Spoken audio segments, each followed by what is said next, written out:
So I haven't even started this recipe yet, and there's frustration. Why? Because I've been hanging out in the Instant Pot community on Facebook, which is one of my favorite places, by the way. There's the most amazing people. It's like 1 million people now. And it's like one of the largest groups I belong to. Anyway, you'll be looking at their pictures of how they made things. Some of them are food bloggers, some of them just ladies experimenting with the Instant Pot. And they show a picture of their little cheesecake thing with parchment paper all perfect and everything. But they don't show you how hard it is to line that pan with parchment paper with it all curled up and trying to tape it, but the tape won't stick and trying to. So I'm going to show you up close what my struggle was. I finally got it to stay, but pictures on a food blog never show you the hard parts. Never. So you see my frustrations in video format, and that's why I like to do it, to tell you if it's really as easy as these beautiful lined up pictures show you. So come on in close, I'll show you what I'm talking about. Okay, this is the pan I'm talking about, and I'm not gonna touch it because I had to line the perimeter with parchment paper. That was painful. I have a little tape on the outside here just holding it in place. If I touch it, it's gonna go and it's gonna wind back up again. I even rolled it opposite so that it would straighten it. It doesn't matter. It doesn't want to stay in here. I had to cut a bottom circle to make the bottom parchment paper for this recipe. This pan, I'm telling you right now, don't buy this pan. Every time you read Instant Pot Cheesecake, you will see Fat Daddy-O 3-inch 7x3 or whatever. The Fat Daddy-O company uses a glue to put their label on the inside of this. And I have a chunk of glue. I had to flip the bottom part. It just, don't buy it. It's just, they didn't have that glue that just pulls apart and you can start using your cookware if you wash it. No, they have glue that never comes off and it's like cement. Here's the crust: graham crackers, brown sugar, pinch of salt, and butter. And then here is the cream cheese, the eggs, the sugar, the sour cream, the cornstarch, and vanilla that will make the cake part of it all. Okay, I put the graham crackers into a little chopper. So I've got my finely ground graham crackers to make graham cracker crust. Okay, we're gonna put a little pinch of salt in here. Get my, wow. The brown sugar totally chunked up. I'm gonna break this up. Give me a second.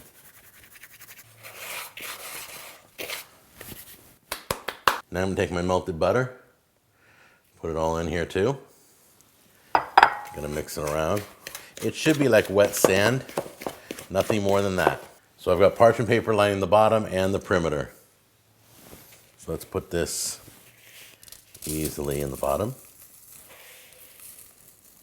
They said use a mason jar. Once again, they didn't show pictures, but I'm using one of these coffee tumblers. It's the flattest surface I got that's gonna allow me to really press down gently and get this stuff into a crust form.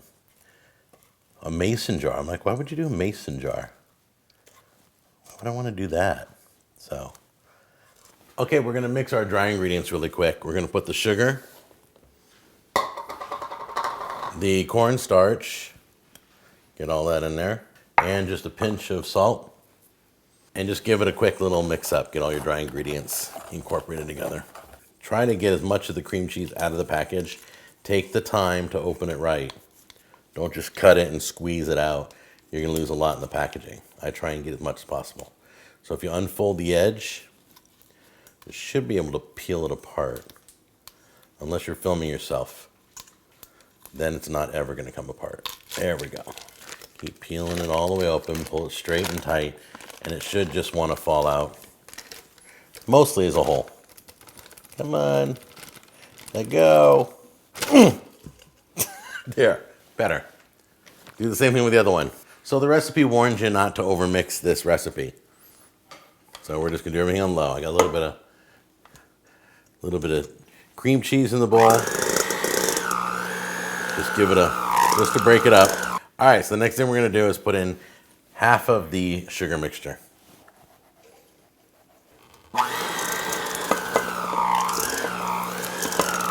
We're gonna add the rest of the sugar mixture And slowly incorporate that. And scrape your sides down. All right, next thing we're gonna put in is the sour cream. Get in there. And we'll put the vanilla in there.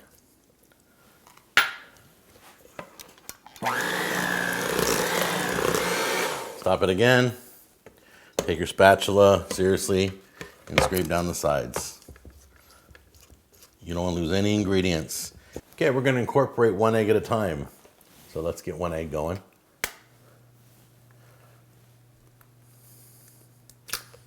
Plop it right in there and slowly incorporate that egg.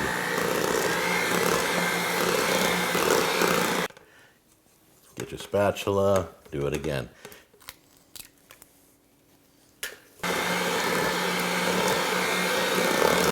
Okay, here's where it comes together. I'm going to pour this in.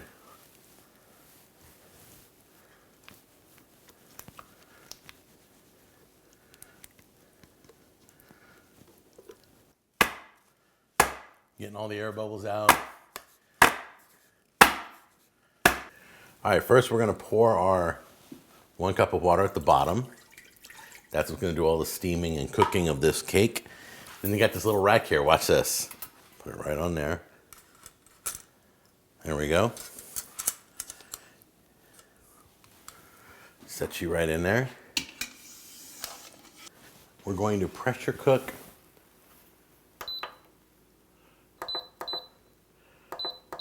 26 minutes. Pressure cook. 26 minutes. Done. I'm walking away right now. Do not let the pressure out when it's done. We're going to let it natural release. But I'm going to pull it out right now and let it cool. We're also going to get some of that water off the top. There we go. With the paper towel, I'll show you. Just dab up some of that water.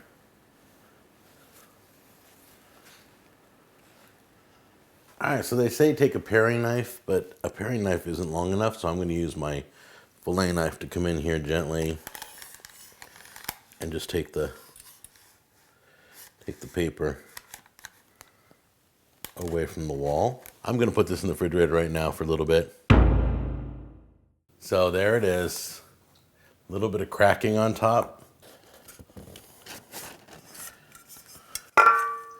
There we go.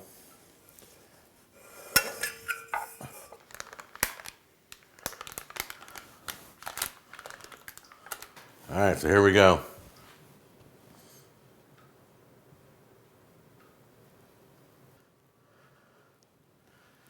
Okay, there it is. Instant Pot New York cheesecake with a few pieces of strawberry on top. So let's give it a try. Here it is, New York cheesecake.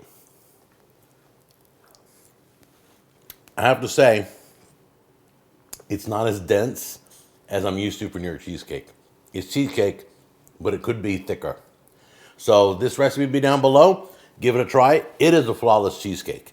And it was made in a pressure cooker. Unbelievable. So I just want to say hi to all the Instant Pot fans out there.